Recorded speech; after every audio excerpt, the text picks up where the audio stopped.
Hello everyone and welcome to IszyMedia. My name is Israel Ajay. I'm so excited today because we are going to continue from where we stopped the last time.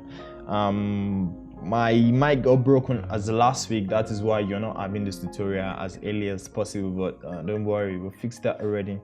I got a new mic and trust me, things are pretty sound and cool. So without any further ado, we're moving forward, and the slogan for today is creativity would come naturally. Trust me, creativity would come naturally. You don't really need to force it, just let it go. You understand what I mean? And today, okay, over the weeks I've been so busy. I try fusing up how to make tutorial and my daily life routine, and trust me, it's a pain in the ass right now though, but I'm really enjoying the flow, I'm enjoying the melody, I'm enjoying the stress and everything. But trust me, for you guys, I can do anything. I will do anything for you. That's for you. Without any further ado, we are moving into After Effects, and first and foremost today I'll be teaching you how to import script into your AE. You see, you heard the way I said it. I said how to import the script into your AE. What is a script? A script is just in one word, script is easy. Yeah, it makes your life easy. You don't really need to go through headache around doing stuff when you can just do it in just one click. So how to import your script? I have the script here already. Just download the script I told you in the previous tutorial so that you would be able to do what I've just done just now. And I think the script is pretty cheap, so I've gotten mine a long time ago though, but it's still working for me. So next thing is move into your local disk, your program file. Navigate through your Adobe, your After Effects support file, then you'll find something called script. What you need to do now is just copy your script, then move somewhere around here and just paste it. Let me see, can I paste it? Yeah, I can paste it. Why? Then paste. Now I already have the script already here, so that's why it's giving me this copy and replace thing, but I'm cool with it, so I just copy and replace and boom, I'm fine with that. So without any further ado, let's move into AE and see what AE has for us. Lovely interface, lovely interface. I create new. I think I've told you how to do that already, so if you don't know how to do that, you need to go and learn how to do that, because how would you want to work in AE without knowing how to create a new composition? What? It's not possible. So I'm choosing my favorite color, and I don't know the name of this color, probably potato blue or chameleon blue. I don't know. Just if you know the color, just paste it in the description below. I'll be so honored to know the name of the color. So I've created a new solid, and I want to go a little bit in depth into my graph editor, and we'll see where that takes us to. So very first thing I'm going to do is just create a very simple cycle.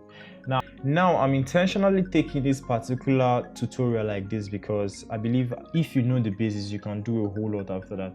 Like I said, if you've imported your script earlier, so what it does is to just come to your script, go to your file, come to script, then you look for what script you're working with. But the script you're working with is our move anchor point. So with our move anchor point, we have this top left hand corner, right left hand corner, we have the center and the like. So with this we can just move our anchor point straight up without stressing ourselves like we did in the previous tutorial. Make sure your shape layer is clicked, then you click this, and it happens. If I decide to click here, you see it just moves where I want it to be. So that is that for now, and I'm going to just bring this one down here. So without any further ado, like I said I want to take the graph editor quickly, so I will just do a very simple animation, and the animation would go like this. The animation would go like this. Let's see how the animation would go. We're just thinking this is where I want. Now this is a space of 5 seconds. I press N, I trim my workspace to that. So this is 5 seconds you're looking at right now. So I want this to stop here, so I go to where it's gonna end, and probably in a space of 3 seconds I hit my P for position. Yeah, then I move to this place and I bring it I press my shift down and drag it to this place. You love what you're seeing, Abby? Yeah, I know you love it. So afterwards, somewhere around here, I want to, drag this up, holding my shift now. Now this is what we have after all this.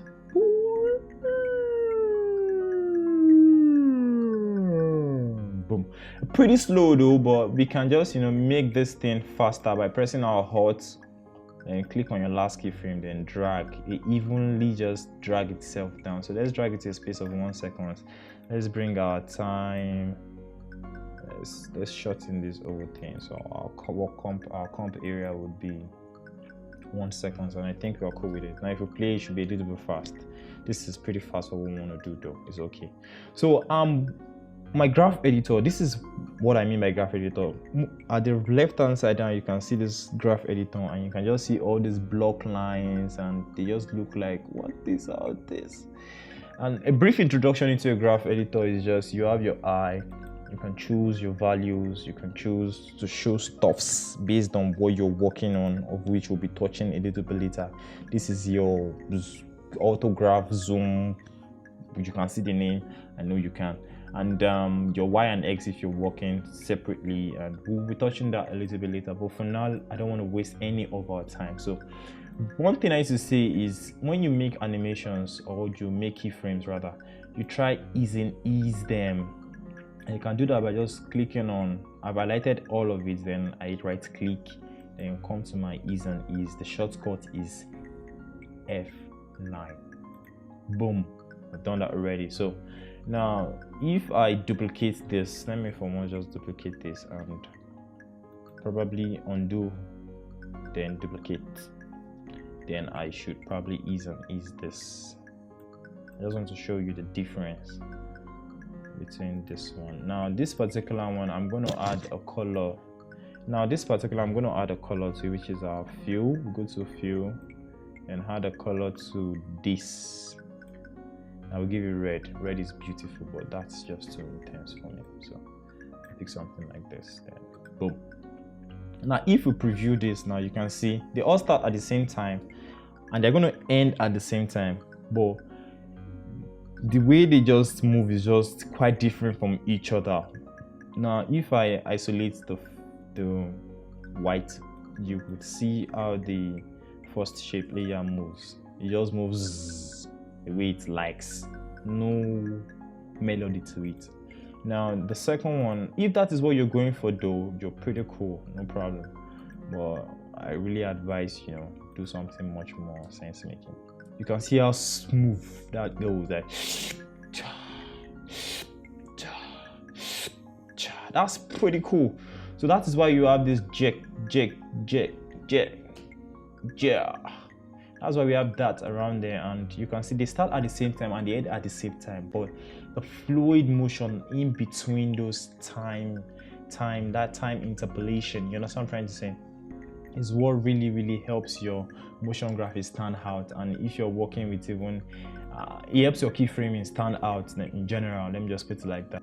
I know you can do a whole lot after this. So without any further ado, let's move into the next thing. And next subject today will be effect and preset. Now the reason why I'm touching on effect and preset is because there's a whole lot in this place that you don't know exists. So you would see some effects on TV and you'll be like, wow, I love this effect, how did they do it?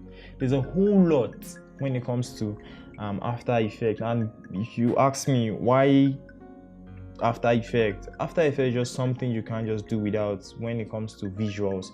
If you want to make motion graphics, you want to make 3D composition, if you want to make composition in general, even if it's 2D, if you want to color correct your footage and so on, there's a whole lot AE can do, trust me. But what I want to do is just focus on a section, and upon that you start building gradually. And that's why we at this channel are taking you the basics for now, because as time goes on, we would have people, we would have a community that grows gradually in the knowledge we dish out every time. Is After Effects necessary? Trust me, it is necessary. It's something you should just get used to, know how to use it. Boring at first though, but as time goes on, you will just enjoy it. And if you are someone like me, it's never boring, it's always interesting. So without any further ado, I would like to introduce you to effect and preset. In our effect and preset, we have a whole lot, and you can find it somewhere around here. Effect. Let me click on one layer and you see it. We have a whole lot. We have our 3D channel, we have our audio effects, we have blow and sharpen. Even from the name, you can just open your dictionary and find the meaning, and you would have the ideology behind it, then explore.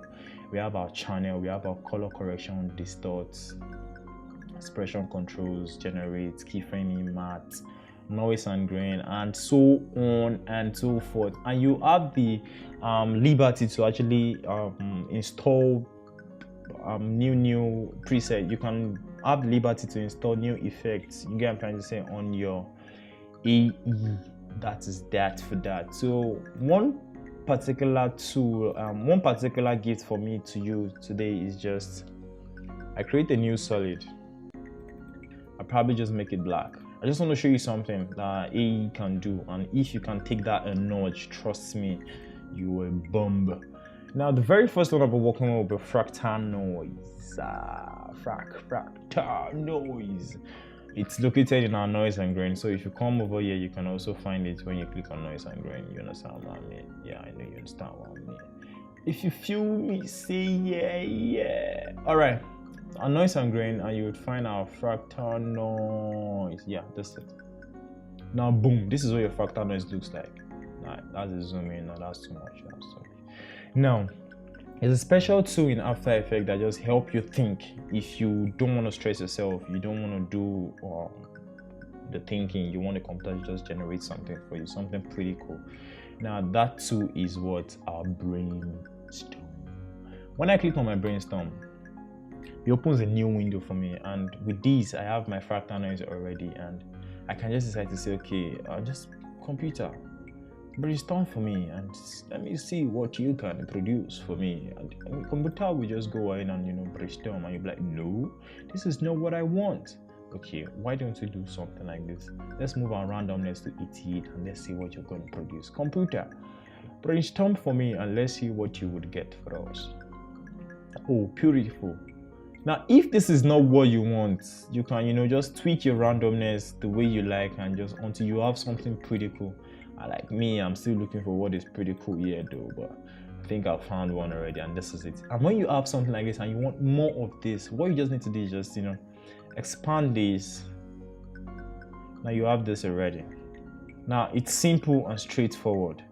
You can just let it brainstorm based on what you already have. So when you click on that, try thinking again for you, and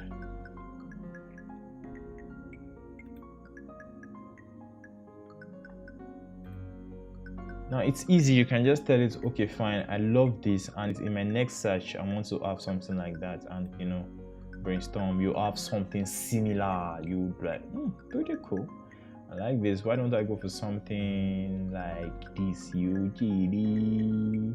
I expand it again. Remember, this is the key I'm using to make it big. Yeah, and you can actually save it as a new comp.